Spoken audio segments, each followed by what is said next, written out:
তুমি যেই প্রফেশনেই যাও না কেন, যখন যেটাই করো না কেন, তুমি অনেস্ট থাকবা, নিজে ভালো বলবা, কিন্তু মানুষকে ভালো দেখানোর জন্য তুমি ভালো দিবা। কমিটাকে অ্যাকসেপ্ট করে নিজেকে বেটার ভার্সন বানানোর ট্রাই করতে হবে।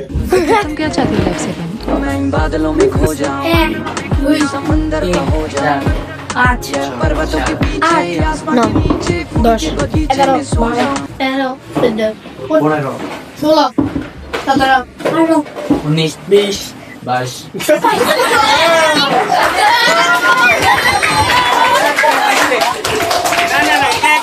ছোট্টখাটো একটা সংখ্যা গণনা শুরু করছি, এটার মধ্যে আমরা অনেক এনজয় করতেছি, তাই না? মানে জোকসের হবে কি আলতু ফালতু কন্টেন্ট দেখতে হবে ইউটিউবে টিকটকে, এটা কি কোনো দরকার আছে? কিন্তু আমরা রিয়েল লাইফে অনেক সিম্পল জিনিস নিয়ে অনেক এনজয় করতে পারি। মানে এই জিনিসটাই তোমাদেরকে এই সংখ্যাগুলো পড়ানোর মাধ্যমে আমি বুঝাইতে চাচ্ছি। 22 23 24 25 27 ওই ছোটরে বলতে বলছি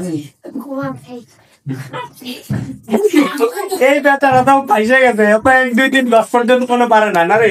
27 কিভাবে বলবে? আচ্ছা তাহলে ঠিক আছে, বুঝতে পারছি।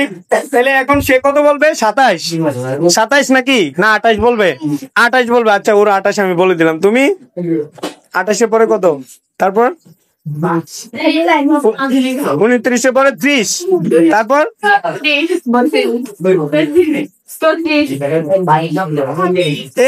ক্লাসের লাস্ট গার্ল নাকি? ও 14 জন মিসিং আছে, যারা আসতে পারে নাই তাদেরকে আফসোস লাগানোর জন্য এত কুইজটেবল একটু ভিডিও করা। পরবর্তী আমাদের যে অনুষ্ঠানটা হবে সেটা যদি মিস না করো। যে কোনো প্রোগ্রাম ততক্ষণ পর্যন্ত সুন্দর যতক্ষণ অডিয়েন্সের অ্যাটেনশন থাকে এবং সবাই জিনিসটাকে এনজয় করে। আমরা যেহেতু এখানে সবাই স্টুডেন্ট, আমাদের ফোকাস সবসময় কিসে থাকবে? পড়াশোনায়।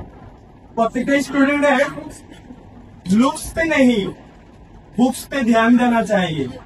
এটার মানে হচ্ছে আমরা চেহারা স্বরূপটা কেমন আছে এটার দিকে না তাকিয়ে বইয়ের দিকে ধ্যান দেওয়া উচিত। এটা ক্যাপটা কেন তুলছি? দেখো স্যারের মাথার চুল দেখছো নি কেমন পাতলা না? পাতলা কিনা মানে কি অল্প কিছুদিনের মধ্যে তার কি হয়েছে গো? তার হতে যাচ্ছে। দেখো এগুলো রেজাল্ট দিয়ে দেখো আমার এখানে যত চুল কম আমার স্টুডেন্ট তত বাড়ছে। মানে আমার চুল যত বড় এটা দিয়ে বুঝাইতেছে মনে হচ্ছে স্টুডেন্ট তত বাড়বে।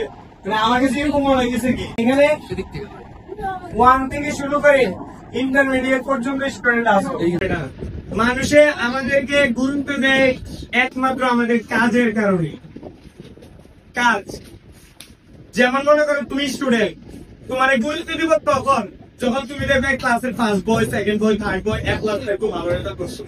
এরপরে এগুলোর মধ্যে তুমি যখন ভালো মানুষ হবে তোমার গুরুত্বটা হাই হয়ে যাবে। এবং তুমি মনে করো রাজমিস্ত্রি, তুমি চিটারি বাটপারি করো, কন্ট্রাক্ট নেওয়ার সময় চিটারি বাটপারি করো, তোমার কিন্তু তখন গুরুত্ব থাকবে। তুমি রাজমিস্ত্রি, বাট তুমি যার সাথে যেটা কমিটমেন্ট করো তার সাথে ওই কমিটমেন্ট রক্ষা করো, মানুষের সাথে ভালো বিহেভ করো, তখন কিন্তু কি ওই রাজমিস্ত্রির কি আলাদা একটা কি সম্মান বেড়ে যায়। আমরা অনেক সময় এরকম বলতে শুনি যে টিচিং প্রফেশন অনেক সম্মানের পেশা, এরকম আমরা বলি না? তো সব টিচার কি আর সম্মানিত টিচার নাকি? এটা আমরা কিভাবে সম্মানটা আমরা কি মানে পাই কিভাবে? আমাদের কাজকর্মের কারণে। আমি যদি এখানে হাজারো দূর করি তোমরা সবাই আমার একটু রেসপেক্ট করো, আমার একটু সম্মান করো, কেউ করবা?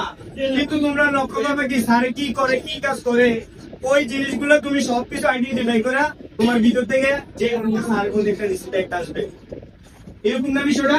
এই কারণে আজকের এখানে তোমাদেরকে এই প্রশ্নটা দিয়ে শেখানোর মূল উদ্দেশ্যটা হচ্ছে এটা, তুমি যেই প্রফেশনেই যাও না কেন, যখন যেটাই করো না কেন, তুমি অনেস্ট থাকবা, নিজে ভালো বলবা, কিন্তু মানুষকে ভালো দেখানোর জন্য তুমি ভালো দিবা। মানুষে তোমার নিয়ে কি চিন্তা করে এই জিনিসটা কেয়ারই করবে না যতক্ষণ না দেখবে যে তোমার দ্বারা মানুষের কোনো ক্ষতি হচ্ছে না। ঠিক আছে? তার মানে আমি কি বোঝাচ্ছি, তোমাকে ভালো হইতে হবে কিন্তু মানুষকে দেখানোর জন্য ভালো হওয়া লাগবে না। মানুষ আমাকে ভালো বলবে এই জন্য তুমি ভালো হইও না, তুমি ভালো হও অটোমেটিক তোমাকে মানুষে ভালো বলবে। বুঝতে পারছো বিষয়টা? 30 জন মানুষকে একদম লোক সবকিছু দিক দিয়ে পারবে না। আমাদের প্রত্যেকের মধ্যে কমি আছে। এক একজনের মধ্যে এক এক ধরনের কমিটাকে অ্যাকসেপ্ট করে নিজেকে বেটার ভার্সন বানানোর ট্রাই করতে হবে। তো আল্লাহ মানুষকে সবকিছু একটা নির্দিষ্ট সময়ের পরেই দেয়, মানে তার যেটা যখন পাওয়ার তাকে ঠিক তখনই সেই জিনিসটা দেয়। এই জিনিসটা আমি মনে প্রাণে বিশ্বাস করি। আর এটা বিশ্বাস করি যে আমি যদি পজিটিভ থিঙ্কিং রাখি এবং ভালো চিন্তা রাখি, আমি যেই কাজই করি না কেন আল্লাহ আমাকে ওইটাতে সাহায্য করবে। এটা ইমোশনাল ছাপা না, বাট এটা হচ্ছে রিয়েলিটি। এটা মানায় নিতে হয়, আধ্যাত্মিক বিষয়গুলো হচ্ছে মানিয়ে নিতে হয়। হয়তো আমি এই ভালো কাজটা করছি, এই কারণে হয়তো আমাকে আল্লাহ এই জিনিসটা পুরস্কার হিসেবে দিছে। হ্যাঁ, আমি হয়তো সবার সাথে ভালো ব্যবহার করি, আমার বাবা মায়ের সাথে ভালো সম্পর্ক, বাবা মায়ের দোয়ায় হয়তো আমার এই জিনিসটা হয়েছে। এই জিনিসগুলো হচ্ছে আধ্যাত্মিক বিষয়, এগুলো হচ্ছে ফিল করার বিষয়, অনুভব করার বিষয়, এগুলা নাথিং এলস। সো আমার সবসময় আমার স্টুডেন্টদেরকে আমি একটা কথা সবসময় বলি, তুমি পড়াশোনা করো না করো কোনো সমস্যা নাই, তুমি বাবা মায়ের সাথে না রাফ বিহেভ করো না। আবার অনেক স্টুডেন্ট আছে তাদের গার্ডিয়ান বাবা মায়ের সম্পর্কে আমার কাছে অনেক কিছু বলে, আমি ওদেরকে জিজ্ঞেস করি তোমার বাসার মধ্যে কে তোমার কাছে সবচেয়ে প্রিয়, কে বেশি মারে কে কম মারে, এই জিনিসগুলো আমি একদম পার্সোনালি প্রত্যেকটা স্টুডেন্টকে মোটামুটি এগুলো জিজ্ঞেস করি, পারিবারিক যে বিষয়গুলা। তো অনেকে অনেক বাবা মায়ের সম্পর্কে অভিযোগ দেয়, আবার বাবা মায়েরও ওই ছেলে মেয়েদের সম্পর্কে অনেক অভিযোগ আছে। এই যে সমস্যাটা, এটা সলভ হবে কিভাবে, আমি নিজে কিভাবে পার্সোনালি সলভ করতাম বা করি, এইটা হচ্ছে বাবা মা একটু অনেক সময় খিটখিটে মেজাজে বাচ্চাদেরকে অনেক কিছু বলে, কিন্তু বাচ্চারা যেই মাইন্ড সেটার মধ্যে কিন্তু খিটখিটে মেজাজের যে কথাটা, এটা অ্যাকসেপ্ট করার যে ক্ষমতাটা সেটা একটু কম। তাদেরকে সুন্দর করে বললে এটা একটু বেশি কাজে লাগে, এবং সুন্দরের সাথে সাথে কিছু কিছু ক্ষেত্রে তাদেরকে স্ট্রিক্ট হতে হবে। আবার বেশি প্রশ্র পেয়ে গেলে সে যদি একবার বুঝে যায় যে আপনাকে সে আর ভয় পায় না, তখনই শেষ, আপনার কন্ট্রোলিং শেষ। তখন আপনি পিটেও তাকে কন্ট্রোলে আনতে পারবেন না। সেখানে আপনার কাছে শুধু একটাই ওয়ে থাকবে, তার সাথে সুন্দর ব্যবহার করা, তার কি লাগে ওই জিনিসটার দিকে নজর দেওয়া, এবং তারকে আপনি এটা কেন দিবেন না এটা কারণটা বলা। হ্যাঁ, তাইলে সে বুঝতে পারবে যে আসলে হ্যাঁ আমি তো বলছি আমাকে এটা কিনে দিতে, আম্মু বলছে এটা এই জন্য কিনলে, এটা কিনলে এমন ক্ষতি হবে, এটা আমার প্রয়োজন নাই, তার তখন বুঝে আসবে বিষয়টা। আপনি ডিরেক্ট যদি না বলে দেন, এই করে দেন, তার মানসিক একটা প্রেসার পড়ে, এই জিনিসটা সকল স্টুডেন্ট অ্যাকসেপ্ট করতে পারে না। আবার গার্ডিয়ানও অনেক সময় স্টুডেন্টদের সাথে রুড বিহেভ করে, স্টুডেন্টরাও বাবা মায়ের সাথে অনেক রুড বিহেভ করে। এই জিনিসটা আমার খুবই বিরক্ত লাগে এবং খুবই খারাপ লাগে। এখন ছোট্টবেলায় হয়তো আমরাও করছি, করি না যে এরকম না, বাট আমরা যখন থেকে মোটামুটি আমি আমার জানা মতে আমার বাবার সাথে কখনোই মানে বদমেজাজে কথা হয় নাই, এক দুইবার মেবি হয়েছিল, তাও আমি সাথে সাথে আবার একটু নির্দিষ্ট সময় পরে আমি ক্ষমা চেয়ে নিছি।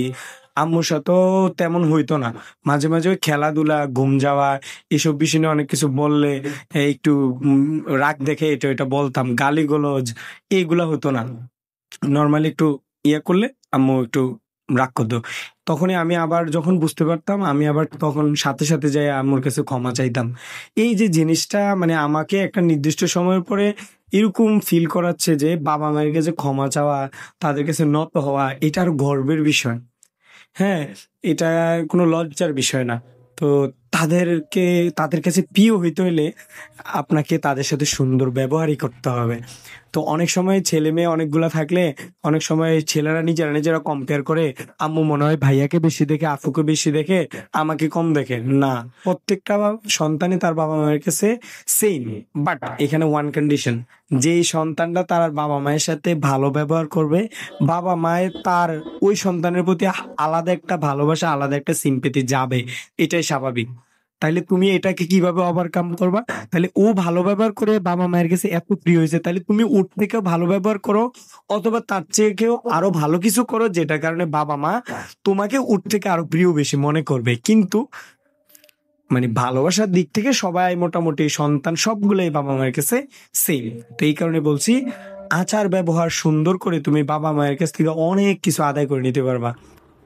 আবার বাবা মাও অনেক সুন্দর ব্যবহার করে জিনিসগুলাকে তাদের মতো করতে দিয়ে, পড়াশোনাটাকে ঠিক রেখে, হ্যাঁ তাদেরকে একটা নিজেদেরকে একটু দায়িত্বশীল বানাইলে আমার কাছে মনে হয় যে পারিবারিক যে সমস্যাটা এটা সলভ হয়ে যাবে। সো আমার কাছে এরকম আরো অনেকগুলা ফ্রেন্ড সার্কেল, ছোট ভাই, হ্যাঁ ছোট ভাই, এরকম অনেকে অনেক সমস্যার কথা পার্সোনাল বলে, আমি উইলিংলি জানতে চাই। উইলিংলি জানতে চাইলে ওরা অনেক সময় বললে আমি তাদেরকে পরামর্শ দিই, তারা এটাকে অ্যাকসেপ্ট করে, তারা বেনিফিটেড হয়, তখন আমার কাছে আলাদা একটা খুশি অনুভব হয়। সো আমার এরকমও প্ল্যান আছে যে আমার একটা চ্যানেল থাকবে, যে চ্যানেলের মধ্যে আমার ফেস দেখা যাক বা না দেখা যাক সমস্যা নেই, কিন্তু মানুষে অনেক সমস্যার কথাগুলো বলবে, আমি আমার নলেজ দিয়ে, হ্যাঁ আমার নিজের যতটুকু সেন্স আছে ওই সেন্স দিয়ে তাদেরকে আমি বিভিন্ন পরামর্শগুলো দিব। যদি তারা উপকৃত হয় তাহলে তো গুড, আর যদি না উপকৃত হয় তাহলে তাদেরকে আমি অন্য ওয়ে বা অন্য পন্থা অবলম্বন করার জন্য বলবো। এগুলো হচ্ছে আমার ছোটখাটো স্বপ্ন, এগুলো হচ্ছে মানে ভালো চিন্তা ভাবনার মধ্যে একটা চিন্তা ভাবনা আর কি। আগামী বছর থেকে স্যারের কোচিং সেন্টারে ভর্তি সিস্টেম থাকবে। আমাদের কোচিং সেন্টারে প্রত্যেক ক্লাস ওয়ারি শিট থাকবে, স্ট্যান্ডার্ড লেভেলে পড়াশোনা করানোর আমার একটা প্ল্যানিং আছে। সবাই দেখি যে শহর করে, আমি চাচ্ছিলাম যে শহরের ফ্যাসিলিটি গুলো গ্রামে দেওয়া, এবং আমি কতটুকু ভালো টিচিং দিতে পারি সেটাকে পাবলিকলি প্রেজেন্ট করা, বা যেমনই পারি সেটাকে পাবলিকলি প্রেজেন্ট করা, পাবলিকে জাজ করবে এবং স্টুডেন্টরা জাজ করবে। বুঝতে পারছো?